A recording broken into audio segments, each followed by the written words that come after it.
अरे सुने हैं, अरे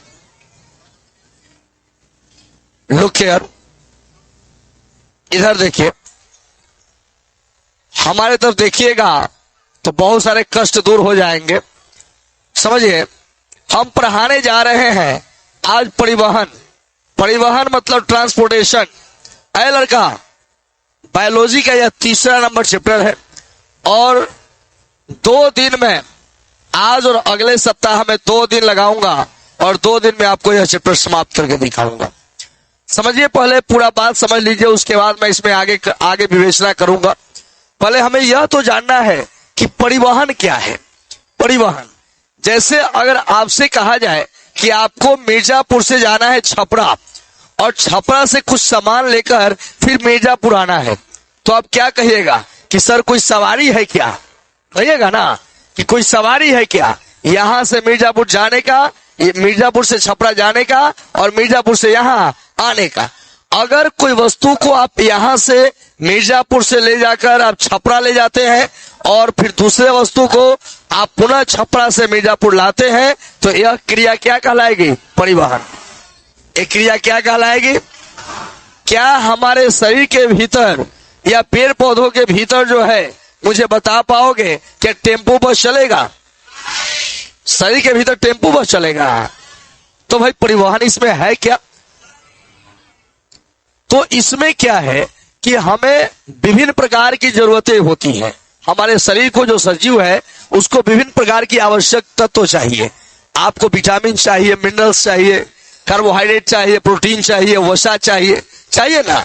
तो हमारे शरीर में विभिन्न प्रकार के पोषक तत्व चाहिए ना? तो पोषक तत्व चाहिए तो विभिन्न कोशिकाओं तक माने पोषक तत्वों को भेजने के लिए, माने हमारे शरीर में आवश्यक पदार्थों को कोशिकाओं तक पहुंचाने के लिए, पहुंचाना। और कोशिकाओं और उपापचय क्रिया के दौरान क्या होता है कि कुछ हानिकारक गैसों का निर्माण भी होता है, हानिकारक चीजों का, हानिकारक पदार्थों का निर्माण भी होता है। जैसे आपको नाइट्रोजन के यौगिक इत्यादि हो गया, या फिर कार्बन डाइऑक्साइड हो गया, अन्य हानिकारक पदार्थ भी बनते हैं।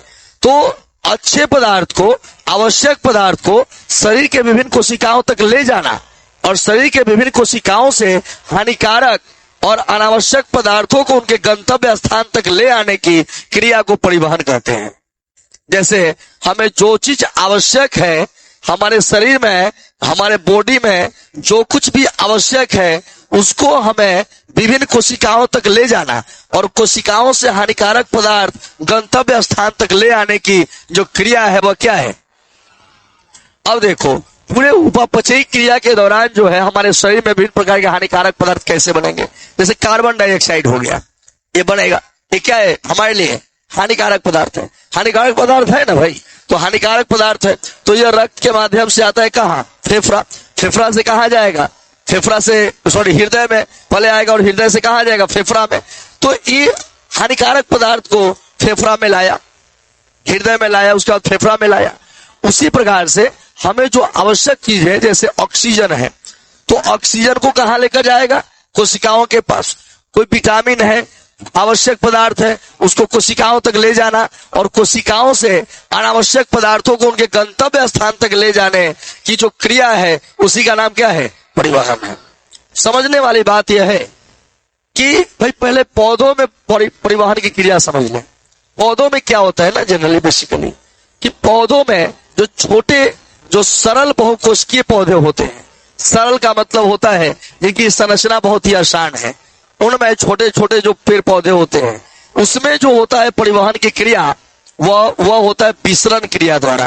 कौन क्रिया? लेकिन एक बहुकोशिकीय पौधा है, एक बहुत बड़ा पौधा है, बहुत बड़ा आकार है उसका, ये बहुत बड़ा पौधा है और इसमें परिवहन कराना है। परिवहन मतलब क्या होता है? आवश्यक पदार्थों को उसके कोशिकाओं तक ले जाना और हानिकारक पदार्थों को कोशिकाओं से बाहर निकाल देना। यह क्रिया क्या है? परिवहन। समझने वाली बात यह है कि आप ये जानते हो, आप ये खूब जानते हो कि जो बड़े आकार के पौधे होते हैं उसके जड़ कहाँ होता है? मिट्टी में फैला होता है। इसका नाम है मूल रोम। क्या नाम है? मूल रोम नाम है। जरा समझिए एक बात को कि जो बड़े आकार के पौधे हैं उसमें जो है परिवहन की क्रिया जो है वह विसरण क्रिया द्वारा संपन्न नहीं हो पाती है, क्योंकि विसरण क्रिया द्वारा जड़ से पत्तियों तक खाद्य पदार्थों को भेजना संभव नहीं है। इसीलिए इसमें क्या होता है, परिवहन के लिए संवहन उत्तक पाए जाते हैं। क्या होता है, पौधों में कौन से उत्तक पाए जाते हैं, संवहन उत्तक पाए जाते हैं। उन दोनों संवहन उत्तक का नाम है, एक है जाइलम और दूसरा है फ्लोएम। क्या नाम है भाई, जाइलम और फ्लोएम। जरा समझ लेते हैं कि जाइलम फ्लोएम जो उत्तक है यह कैसे क्या करता है। देखो, जड़ के द्वारा, ये जो जड़ है ना, जाइलम का काम है कि मिट्टी से जल तथा खनिज लवण को शोषित करके उसे पत्तियों तक ले जाना, यह किसका काम है, जाइलम का। और फ्लोएम का काम क्या है कि जब पत्तियों में जब प्रकाश संश्लेषण की क्रिया हो जाएगी तो प्रकाश संश्लेषण के बाद जब भोज्य खाद्य पदार्थ जो बनते हैं एज ए ग्लूकोज के रूप में, तो उस ग्लूकोज को शरीर के माने इसके विभिन्न भागों में, माने जड़, पत्ती, तना, ये पौधे के विभिन्न भागों तक फैलाने का काम किसका है, फ्लोएम का।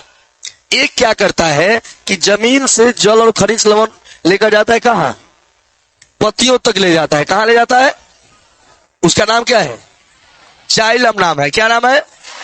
और देखो, आप जानते हो कि जल और खनिज लवण जब चला जाएगा तो हरे पत्तियों में सूर्य के प्रकाश में वायुमंडल से कार्बन डाइऑक्साइड ग्रहण करके प्रकाश संश्लेषण की क्रिया होती है, और प्रकाश संश्लेषण की क्रिया के दौरान इसमें बनते हैं ग्लूकोज। क्या बनते हैं, ग्लूकोज। अब ये ग्लूकोज जो बनता है, अब इस ग्लूकोज पौधे के लिए क्या हो गया, भोजन। और ये भोजन तो बना पत्तियों में, लेकिन जरूरत तो सबको है, तना, जड़, पत्ती सबको है। तो अब विभिन्न भागों में फैलाने का काम किसका है, फ्लोएम का है। और इन उत्तक को संवहन मंडल के नाम से जाना जाता है। क्यों, क्योंकि इनका काम है खाद्य पदार्थों को एक स्थान से दूसरे स्थान तक भेजना। इसको स्थानांतरण भी कहा जाता है। क्या कहते हैं, खाद्य पदार्थों को एक स्थान से दूसरे स्थान तक ले जाने और ले आने की क्रिया को क्या कहते हैं, स्थानांतरण कहते हैं। यही आपका परिवहन भी है। ये क्लियर हो गया, जाइलम और फ्लोएम क्लियर हो गया।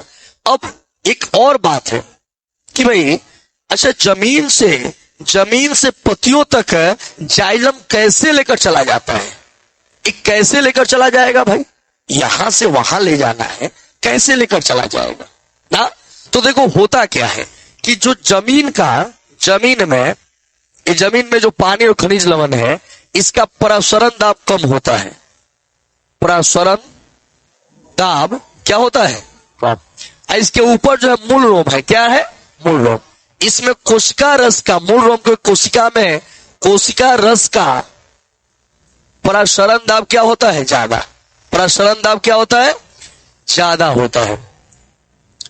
द्रव का एक नियम होता है, द्रव का नियम है, अगर एक भाग में द्रव में प्रसरण दाब का मान ज्यादा है और दूसरे भाग में प्रसरण दाब का मान कम है, तो हमेशा कम प्रसरण दाब वाले क्षेत्र से अधिक प्रसरण दाब वाले क्षेत्र में कोई भी लिक्विड जाने लगता है। अब जरा समझिएगा, जो भूमि के अंदर जो जल है उसका प्रसरण दाब कम है, और जो मूल रोम के कोशिका रस का प्रसरण दाब है वह क्या है, ज्यादा है। वो ज्यादा है। ये मूल रोम जो जड़ में, जो मूल रोम की कोशिका में जो कोशिका रस भरा है, उसका प्रसरण दाब क्या है, ज्यादा है, और नीचे वाला का क्या है, कम है। अब ऐसी स्थिति में जल किधर से किधर जाएगा, अब भूमिगत जल से जल चला जाता है कहां, मूल रोमों में। अब मूल रोम की कोशिकाओं से कॉर्टेक्स की कोशिकाएं जुड़ी होती है। किसकी, कॉर्टेक्स की।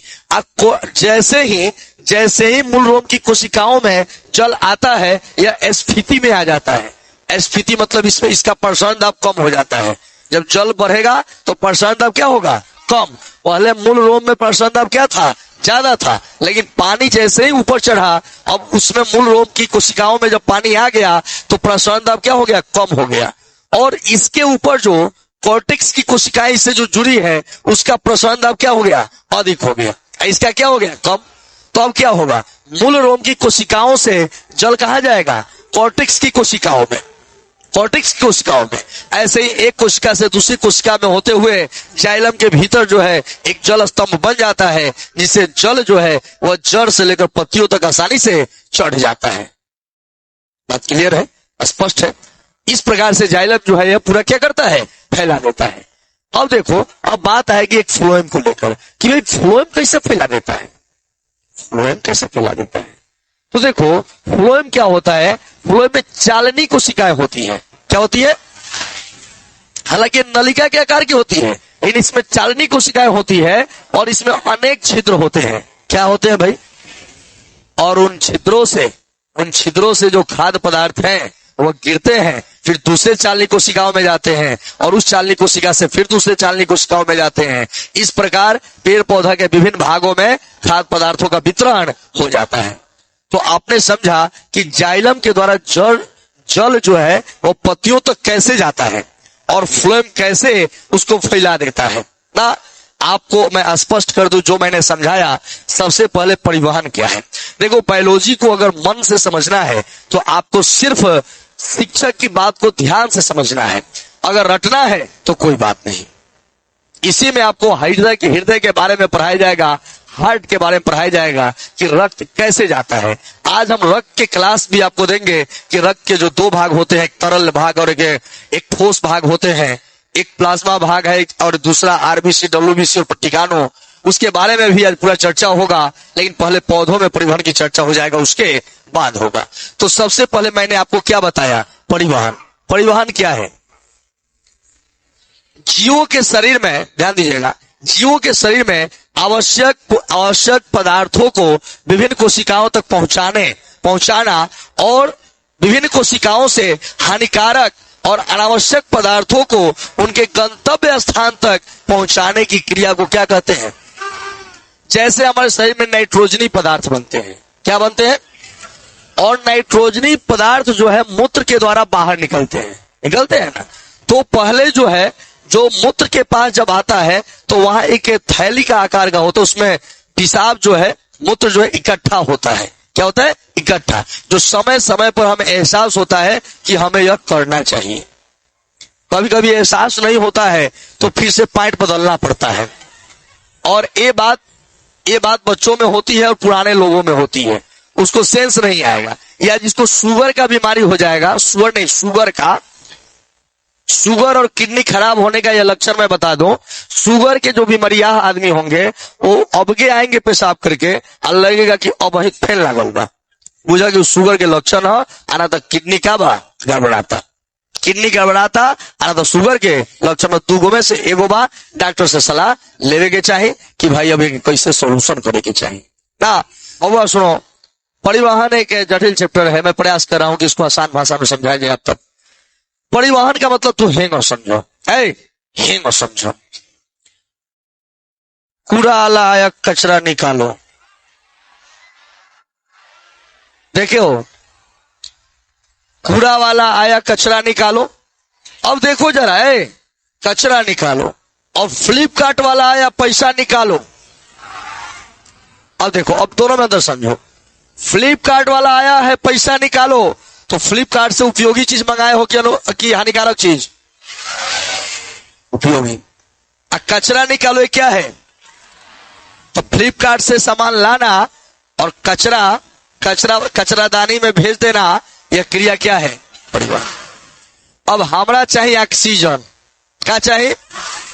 हमरा चाहिए विटामिन, हमरा चाहिए प्रोटीन, तारा ना चाहिए।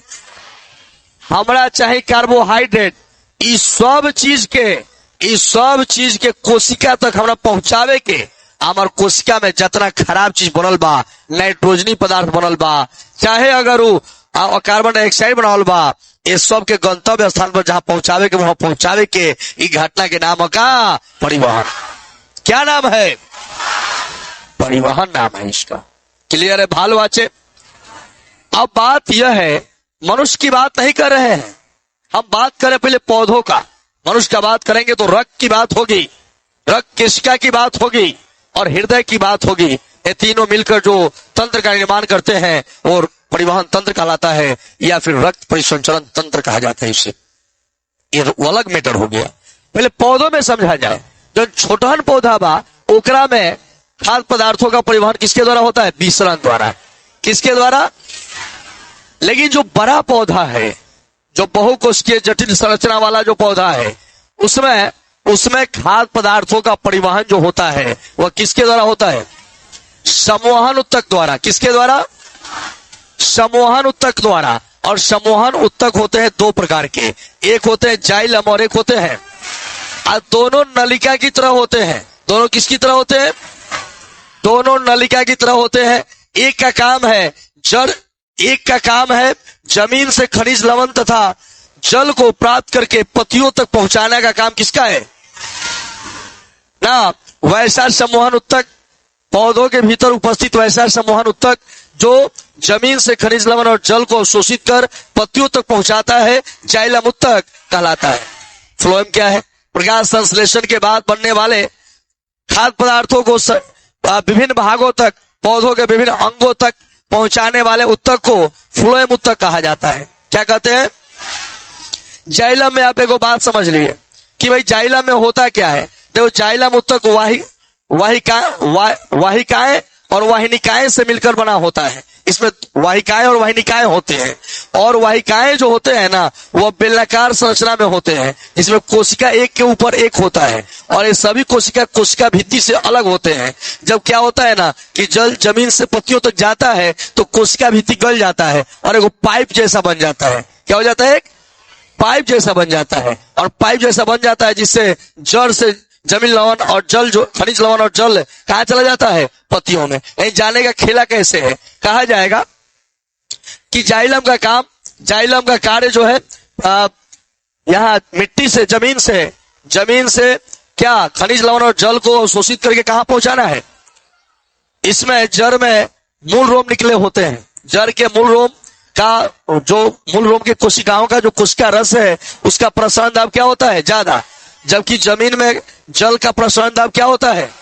जिसके कारण जो है जमीन से खनिज लवण और जल मूल रोम के कोशिकाओं में चला जाता है, जिससे मूल रोम की कोशिकाओं का प्रसारण दाब कम हो जाता है। मूल रोम की कोशिकाओं से जुड़े हुए कॉर्टेक्स की कोशिकाओं का प्रसारण दाब अधिक होता है, जिसके कारण मूल रोम की कोशिकाओं से जल जो है वह कहाँ चला जाता है? कॉर्टेक्स की कोशिकाओं में। और इस तरह से एक कोशिका से दूसरी कोशिका होते हुए जाइलम में ये जो जल जो है जड़ से लेकर पत्तियों तक, तना होते हुए पत्तियों तक पहुंच जाता है। फ्लोएम में क्या है? तो फ्लोएम में चालनी उत्तक होता है, चालनी कोशिकाएं होती है और इसमें अनेक छिद्र होता है ना। और क्या होता है कि जब खाद्य पदार्थ जो होता है वो छिद्र के द्वारा जो है वह निकलकर दूसरे चालनी कोशिकाओं के पास, फिर दूसरे से तीसरे चालनी कोशिकाओं के पास जाता है। ऐसे करके पूरे शरीर में वो क्या हो जाता है? फैल जाता है। तो इस प्रकार फ्लोएम जो है खाद्य पदार्थों को फैला देता है, जबकि जाइलम खनिज लवण और जल को पत्तियों तक पहुंचा देता है। यही बात हम लोगों को पढ़ना है और ये पढ़ लेंगे। उसके बाद इसमें वाष्पोत्सर्जन और स्थानांतरण समझाया जाएगा। वाष्पोत्सर्जन और स्थानांतरण समझाने के बाद हम सीधा आ जाएंगे मानव रक्त की ओर। मानव रक्त आज पूरा पढ़ा देंगे तो फिर हमारे लिए हृदय का दरवाजा खुल जाएगा और एक दिन में हृदय पढ़ा देंगे और खत्म हो जाएगा चैप्टर। छोटा चैप्टर है।